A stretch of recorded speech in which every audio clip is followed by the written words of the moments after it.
Well, hey, everybody, it's good to be here this week. I want you to know that next week, I'm not going to be here to teach, and I'm going to be in California with my daughter, Emily, who's supposed to be having a baby. Well, she's going to have a baby, but I'm not in control. They're going to induce her. She's older. She's 42, and this is her first child, and so they're being very careful with her, but she seems to be in great health. Every doctor that's been involved says she's doing really well, and so we're going to be out there for the birth of the baby, and I am just going to have a week away so I can concentrate on that. But I want you to know I'll be back the next week, and we'll keep going. And I still don't have any notion about when we can start meeting together. And I haven't heard much from anybody that says you're anxious to do that. But I'm happy to do whatever the class would like to do. So you can let me know if you have any specific thoughts. Let me pray for us, and then I'll tell you where we are and where we're going. Father, thank you for this time. Please help me to say the things that mirror your heart. I pray that this time will be a time where we fall deeper in love with your Son as we see his heart for all of us. I just thank you for your word that is so clearly telling us about how much we are loved by you. We thank you in Jesus' name. Amen. Okay, now last week, Jesus had landed on the shore, surrounded by a big crowd. Jairus, the synagogue leader, had asked him to come to his house to touch his little daughter, to heal her because he said she was near death. And so Jesus started to go. He's surrounded by this massive crowd. They're all pushing and shoving. There's a lady in the crowd who had been a problem with bleeding for 12 years. She thinks she's heard about Jesus. She thinks to herself, if I go touch his robe, I can be healed. And she does, and she touches him, and she's healed. And Jesus somehow feels the power come out of him. And he says, who touched my robe? And the disciples think he's crazy to ask in this big crowd. And he keeps looking around, and then the woman has come forward, and she's told him that it was her. It says she told him all about what had happened, so everybody hears the story. And in Jesus, we stopped where Jesus had called her daughter, which, remember, he's on his way to heal another daughter. And so we talked about that being such a tender word, often translated little lamb at times because of its tenderness. But after Jesus calls her daughter, he says this, and we're in verse 34 of chapter 5. He said to her, daughter, your faith has made you well. Go in peace. Your suffering is over. While he was still speaking to her, messengers arrived from the home of Jairus, the leader of the synagogue. And they told him, your daughter is dead. There's no use troubling the teacher now. But Jesus overheard them and said to Jairus, don't be afraid, just have faith. Then Jesus stopped the crowd and wouldn't let anyone go with him except Peter, James, and John, the brother of James. And when it came to the home of the synagogue leader, Jesus saw much commotion and weeping and wailing. And he went inside and asked, why all this commotion and the weeping? The child isn't dead. She's only asleep. And the crowd laughed at him. But he made them all leave. And he took the girl's father and mother and the 3 disciples into the room where the girl was lying. Holding her hand, he said to her, Talitha Kaun, which means little girl, get up. And the girl, who was 12 years old, immediately stood up and walked around. Jesus gave them strict orders not to tell anyone what had happened, and then he told them to give her something to eat. Well, we start where Jesus has called her daughter, and then he tells her something even more powerful. He says, your faith has saved you, is what he literally says. Your faith has saved you. And my goodness, has she been saved from a life of misery. Now, I'm just going to go out there on a limb and say I don't think that it was the truth, if you want to put it this way, that Jesus had some actual power resident in his clothing.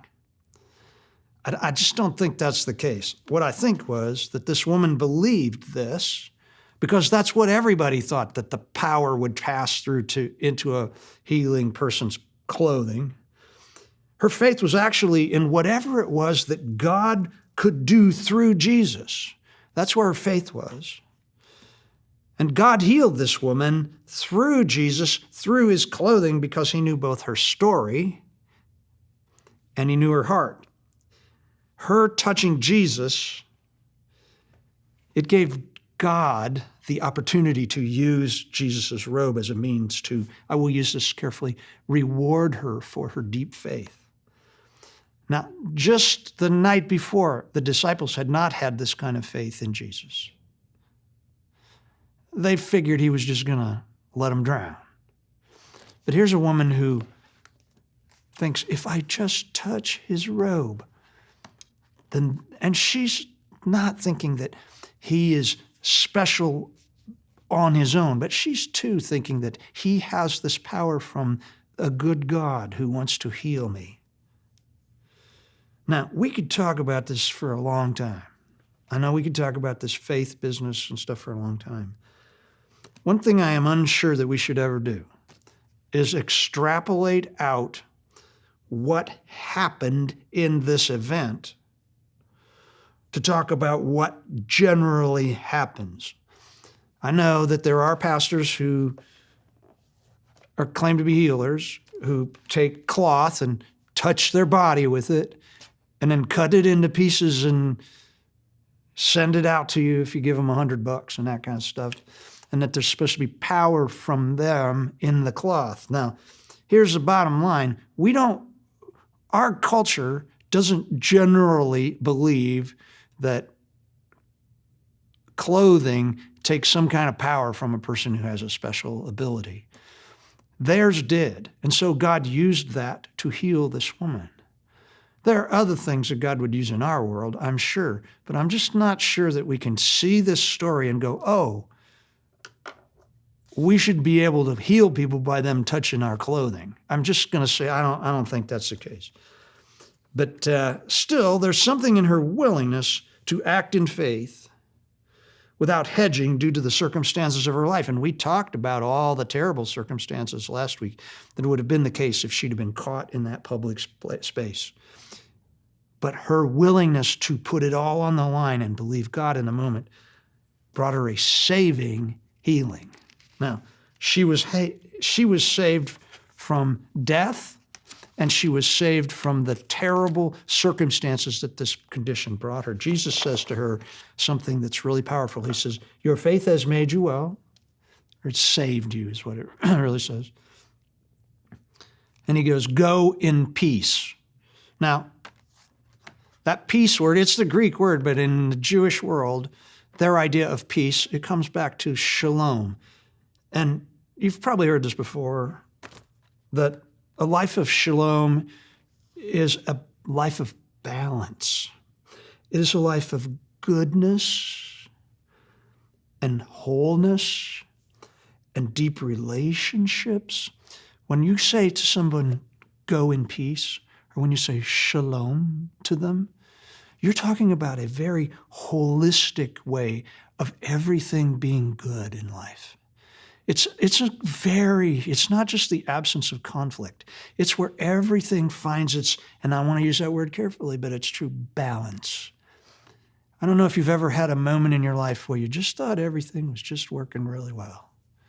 You just felt at peace with yourself, your relationships, things that were going on, what you were doing. That's shalom. I'm just saying, he blesses her with something that we know she hadn't had a bit of in her life for 12 years. Hadn't been any peace in her life for 12 years. My bet is that nobody'd said go in peace to her in the last 12 years.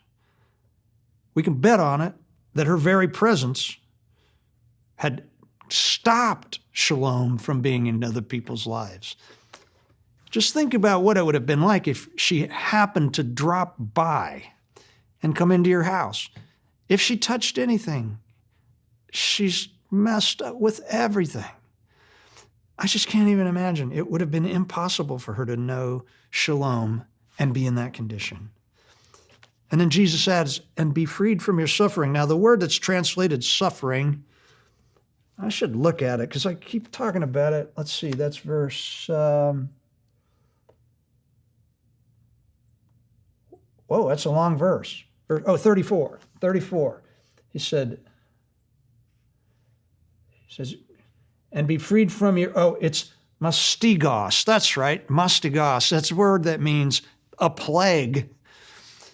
Now, we don't think about plagues coming on people's lives too much. We think about suffering. We think about people suffering under illness and stuff like that. But the reason that I think Jesus uses this word is because when we think about a plague, we think about it as something that comes rushing in over everybody and it kills lots of people, it destroys lots of plagues are the things that we saw where in the story of Moses and the plagues that he brings on Egypt. Or when we think of like the Black Plague in the medieval time, it kills a third of the population. It's a terrible thing. In her life, what was happening to her was a plague. Jesus says, be freed from this plague. Something that touched every aspect of her existence. Now, what we do need to talk about is why Jesus would have felt that it was so necessary to make certain that this woman's healing was publicly announced, why he didn't allow her to just disappear into the crowd without making a spectacle of her. And the reason has to do with her life in the community. That's just bottom line. That's what's going on here. Her gaining shalom could only happen when the whole of her community understood that she'd been healed.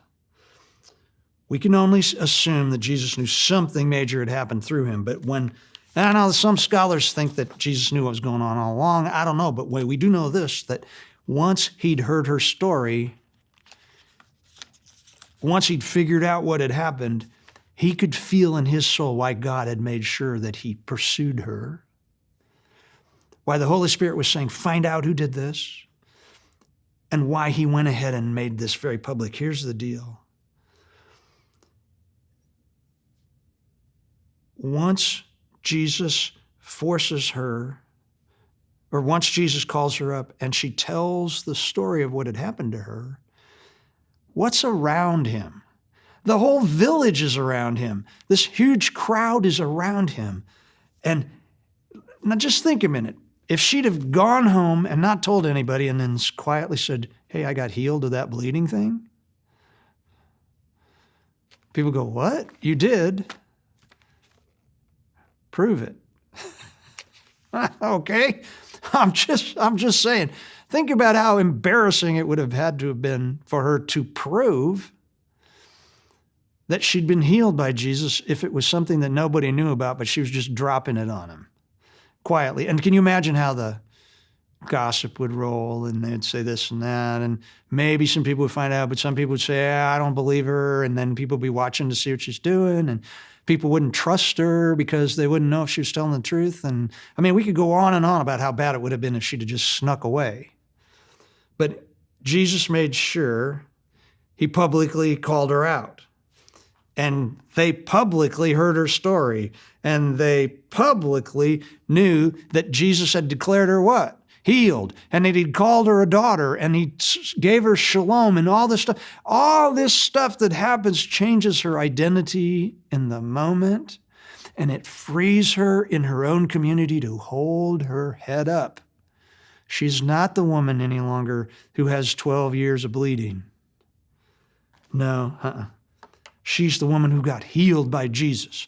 And remember, they would have thought there was some sin that she had committed that had brought this on. There's somebody's sin had brought this on. And when Jesus says you were saved, he's also talking about her getting what? When she gets healed, she gets forgiven. Even though there probably was nothing, there's no sin connected to it. That's the way they thought about it. And suddenly she is what? Freed of all of the things that would make her life miserable. And it's public. Can you imagine how that one spread? Everybody, hundreds of people already knew about it because they saw it. and they knew that it was true, and then it spreads out, and her situation would have changed in the community tremendously. And also, I don't know how old she was. I don't know how old she was, but my bet has always been she was about mid-20s. And I always think, I mean, when you see pictures of her, like paintings and stuff, she's always older and stuff. But the one thing that this would have given back to her that she had really lost was the ability to be married again and have children.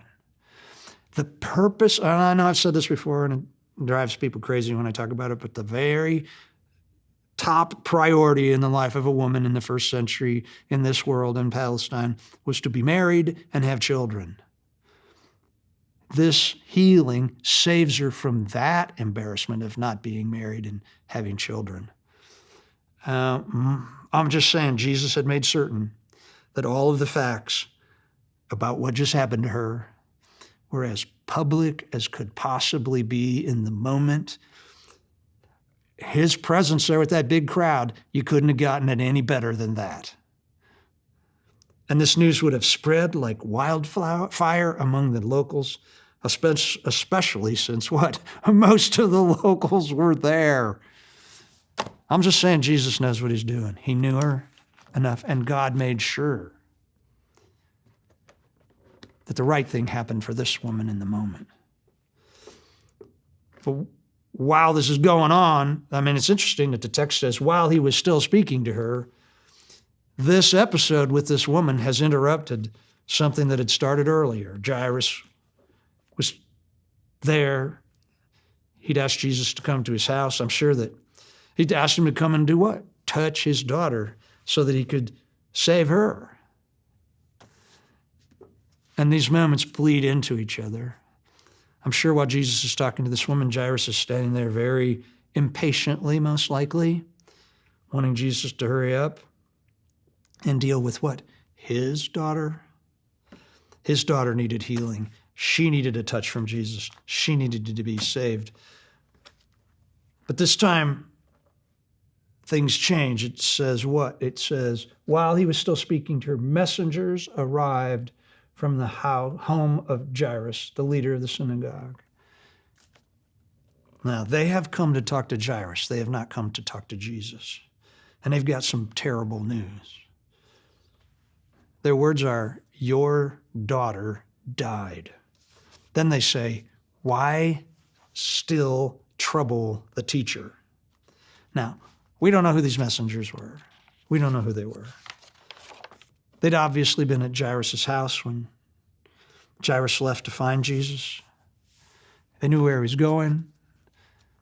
I'm sure they could hear the big crowd and knew that that's probably where Jesus was.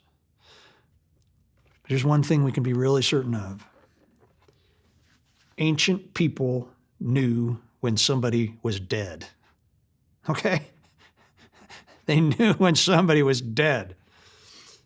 They only came looking for Jairus because they were certain he was wasting his time and Jesus' time because the little girl was gone. Now, I'm just saying that this is not, ancient people were just not stupid in that way. They could tell the difference. A lot of people say that's what happened. In fact, people say that about they say that about this little girl when they talk about this. And then they say that Lazarus wasn't really dead. He was only in a tomb for 4 days. I mean, come on, folks. And then with Jesus, they say he wasn't really dead either, even though he'd been whipped beyond recognition as a human being and then hung on a cross, nailed to a cross and hung out there. And that, he just swooned because ancient people didn't know when somebody was dead. Come on. Okay, we'll just leave it at that, okay? She's dead. All right. And they called Jesus a teacher. That's probably because they'd heard him the day before. They knew he'd been out there teaching the day before. They're not thinking about him being somebody who can raise the dead. That's for sure. They knew that Jesus had access to the healing power of God, but in their mind that Jesus' primary role was a teacher. And it didn't do any good to trouble a teacher when the person that they thought needed help in the beginning was dead. Now, there's some back and forth among scholars. In fact, there's a lot of back and forth about what the next sentence says. It says, there's no use troubling the teacher now. And then even the NLT goes, but Jesus overheard overheard them and said to Jairus, don't be afraid, just have faith. That word overheard, the word is parakousin in the Greek, and the root of it means to hear something. The kausin is a hearing word, but the prefix that's added to that root has multiple meanings. It can mean comes from or next to or beside. The word essentially means to hear something that comes from some place. So Jesus heard something that comes from some place, but I just have to be honest with you and say that the word also had a very colloquial meaning that meant that when somebody said something, you just ignored it.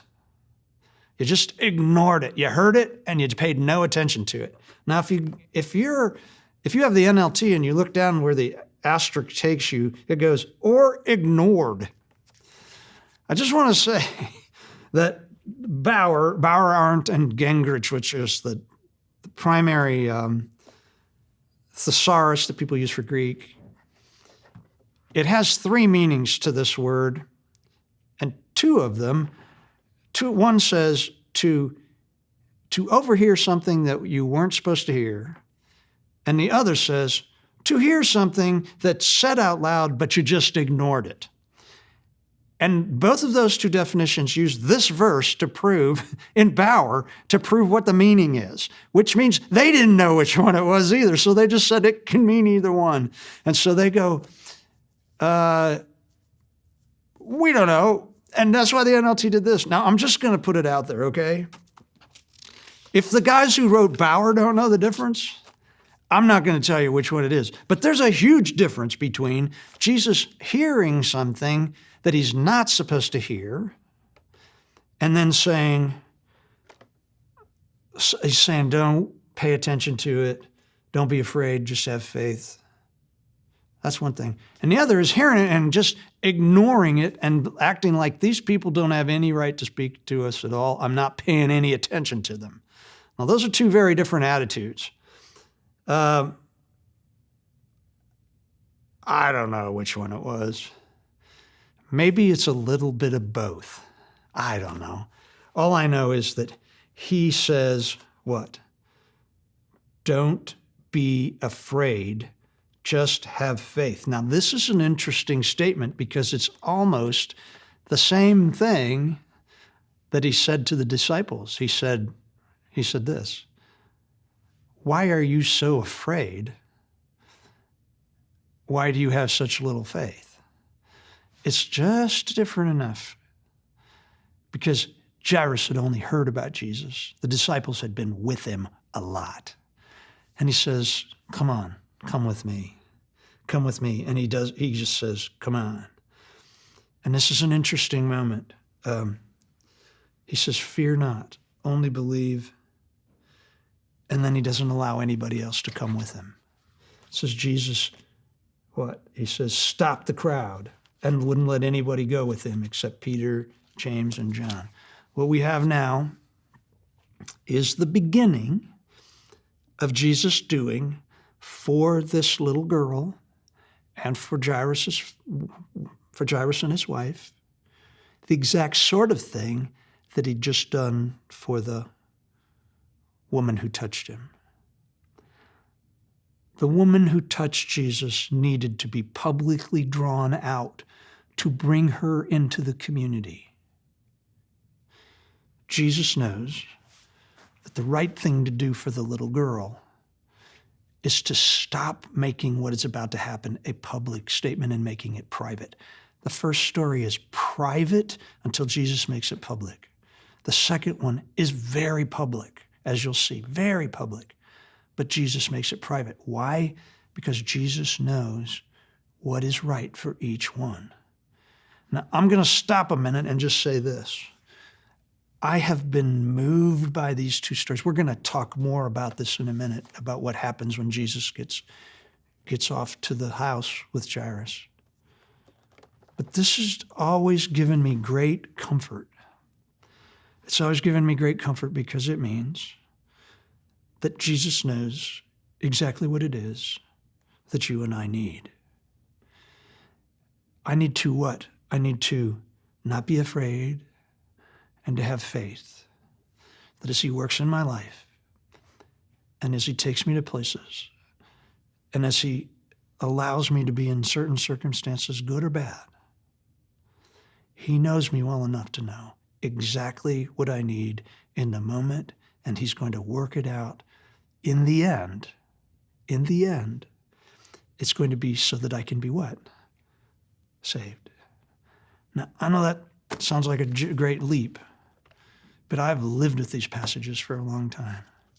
I've often tried to think about what it is in my life that Jesus would need to bring to the public or keep private in the way that he works in my life.